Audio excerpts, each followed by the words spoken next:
So Exeggcute Research Day is like a mini event in the Spring into Spring event. It's gonna be Saturday, April 16th from 11 a.m. to 2 p.m. local time, so only 3 hours long. Now, obviously we're gonna have the bonuses that we had during the Spring into Spring event. The bonuses will be on screen, feel free to pause, but we're also gonna get the bonus of 2 times catch XP during that 3-hour period. The featured Pokemon is gonna be Exeggcute, and there will be limited research tasks when you spin Photo Disc at the Pokestops, complete them to encounter Exeggcute. We'll go through those in a second. If you evolve Kanto Exeggcute into the Alolan Exeggcutor, yes, during this 3-hour period, you can evolve the Kanto into the Alolan version. It will learn the Charge Attack Draco Meteor. We'll go through that move in a second. And finally, there'll be exclusive wild spawns during the event. So we won't get any of the Spring into Spring event wild spawns. It'll be these wild spawns. We're gonna have Bulbasaur, Oddish, Paris, Bellsprout, Tangela, Chikorita, Sunkern, Trico, and Seedot all spawning the wild during this event. Now, as mentioned before, there is special field research we're getting during this event. Let's run through it really quickly. So all the field research tasks will be on screen. You can pretty much get these tasks from spinning Pokestops. Let's go through them. We're going to have battle in a gym, battle in a raid, catch 5 Pokemon with Weather Boost, catch 3 grass types, catch 3 Pokemon with Weather Boost, evolve 2 grass types, make 5 curveball throws, make 5 nice throws, make 3 great throws, make 3 nice throws in a row, make 2 great throws in a row, send 2 gifts and add a sticker to each, spin 2 Pokestops and take a snapshot of a wild grass type Pokemon, and all of those will get you an Exeggcute. Believe Exeggcutes can have a 1 in 500 shiny odds during the event. They could perma boost it, and if they do, I'll let you know in the pinned comments. So let's get into the tips and tricks for the event, starting with Shadow Shiny Exeggcute and how to get it. I made a video about this already, and it was kind of up in the air on if there was a glitch, if it was patched, all this stuff, but it is confirmed you can get Shiny Shadow Exeggcute from both Leader Arlo right now, but also from the Grass Grunts. It seems like Niantic doesn't know how to kind of differentiate the two. So if you battle the grunt that says don't tangle with us, supposedly they're more common right now. That is one of the bonuses we're getting, but I don't really see it. You do have the chance to get Shiny Shadow Exeggcute. Obviously, if you get Shiny Shadow Exeggcute, you can evolve it into Shiny Shadow Alolan Exeggutor, which could potentially be one of the rarest Shiny Shadows in Pokemon Go because you can only get it during this 3-hour time frame. So if you have a Shiny Shadow Exeggcute, or if you don't, make sure you get one and evolve it during this event to get that exclusive Shadow Shiny Alolan Exeggutor.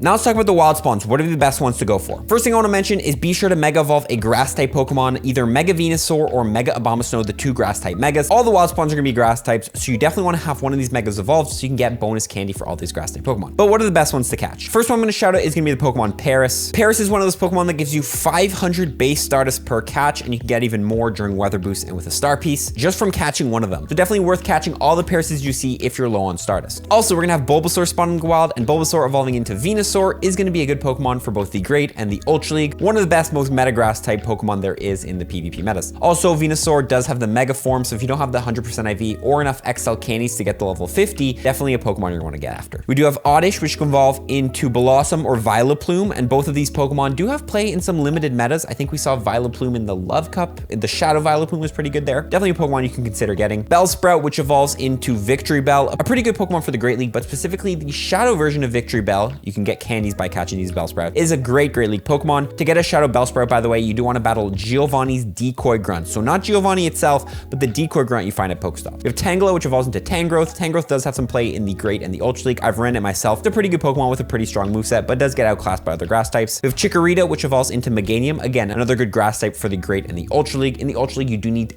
XL candies for it, by the way. A good Pokemon. I think Venusaur is probably better in most scenarios, but still a good Pokemon. We have Trico evolving into Sceptile. Sceptile is decent in the Ultra League. Again, not the strongest grass type there is, but Sceptile does have the Mega form in the future, so a good chance to get XL candies for this Pokemon, but it most likely will be spawning very commonly at the most likely upcoming Hoenn Tour next February. Finally, Seedot, which evolves into Shiftry. You guys saw me recently talk about Shiftry, a very good Pokemon for the Great and the Ultra League, especially right now. I think it's a really underrated Pokemon. In the Ultra League, you need XL candies for it, so it's a perfect opportunity to catch a lot of them in the wild. By the way, guys, if you do want to get more of these grass spawns, be sure to put up a Mossy Lure because that will boost grass spawns during the day, so you can get even more spawns and just get, you know, a huge flurry of grass types going in all day, all day. Bring them in, baby. Okay, now on the topic of catching, let's talk about XP. We do have 2 times catch XP during the event, and also there's a bonus going down, which is 2 times Lucky Egg duration. So you can pop 3 Lucky Eggs and it'll last the whole 3 hours of this event because it's double Lucky Egg duration, and then you're getting double XP for catching during this event. If you don't know, every time you hit an excellent throw, you get 1,000 XP. During double XP, that's 2,000 XP. If you have your Lucky Egg on, that's 4,000 XP. You see where I'm going here? Put on your Lucky Egg and try to hit as many excellent throws on the wild spawns during the event as you can. The easiest excellent throw Pokemon I would think would be spawning during this event would be probably Oddish, Tangela, and Seedot. These grass types are kind of tough to hit excellent throws on, but those are the 3 ones I would focus on if you want to get those easy excellent throws. And of course, you can look for Pokemon through tasks and raids. Now, Alolan Exeggutor is getting Draco Meteor. I'm sure a lot of you guys are asking, is this move any good? Let's check it out right now. Let's take a look at Alolan Exeggutor, specifically Shadow Alolan Exeggutor as a Dragon type raid attacker. Based off of DPS, this Pokemon is going to be in the 5th spot for Dragon type raid attacker running Dragon Tail and Draco Meteor. So it's actually pretty good as a Dragon type raid attacker. Obviously though, this is with the Shadow form. If you care more about overall spot, it'll be 15th overall. So it really just has a high DPS, but doesn't have much bulk. What about for PvP? On screen is going to be Alolan Exeggutor in the Great League. All the circles means Alolan Exeggutor loses, and all the X's means it wins the matchup. And by the way, the Shadow will be on the left and the regular will be on the right. As you can see, Alolan Exeggutor in the Great League with Draco Meteor, not going to be very good. It's going to struggle against the meta, but it might have played in some limited metas. Taking a look at the Ultra League, a little bit better, but still a lot of circles, losing to a lot of Pokemon and really only beating Pokemon that it should win against, like Swampert. Finally, in the Master League, specifically the Classic, again, completely getting destroyed. Not a lot of wins here. So yeah, Alolan Exeggutor actually kind of surprised me in its Dragon Raid attacking capabilities. I still think it's going to be better to always go with Salamence, Dragonite, Rayquaza, because these are more staple Pokemon that will always be good and are just generally statistically better. Shadow Alolan Exeggutor with Draco Meteor still actually has some play in the raid meta. If you're more of a person who likes to look at rankings, by the way, in the Great, you're going to see Shadow Alolan Exeggutor with Draco Meteor ranked 377. In the Ultra League, it'll be ranked 278. The regular version will be supposedly better. And the Master League, 206. Again, guys, don't try to take the rankings too legitimately because it doesn't really completely show how good a Pokemon can be. Some Pokemon that are low ranked still do very well, but I still don't think Shadow Alolan Exeggutor or regular Alolan Exeggutor with Draco Meteor are going to be very super meta. It's more going to be a fun pick. If you guys want to learn more about Shadow Alolan Exeggutor, by the way, and its capabilities, check out my main man Swag Tips video, which I will link below, in which he deep dives into this Pokemon and this move. Finally, let's end it off with some metal tips. What are the best platinum metals to get after during this event? First of all, the grass type metal I think is one of the best to go after because grass types are spawning in the wild. So if you don't have your grass type metal platinum, definitely do it because it'll also make it easier to catch grass type Pokemon if you have it platinumed. Other than that though, the only other metal I can recommend would be the research task metal to complete 2,000 researches. There's going to be plenty of research tasks to complete during this event, so be sure to go after it if you haven't completed this metal. If you want more tips for the general spring to spring event as a whole, including the eggs and the other spawns outside of this event, right below me is going to be my tips and tricks video for that event. So be sure to check that out if you need more tips in Pokemon Go. That's it though. Appreciate everyone tuning in. Have an amazing rest of your day, guys, and follow for more tips, everyone. Peace.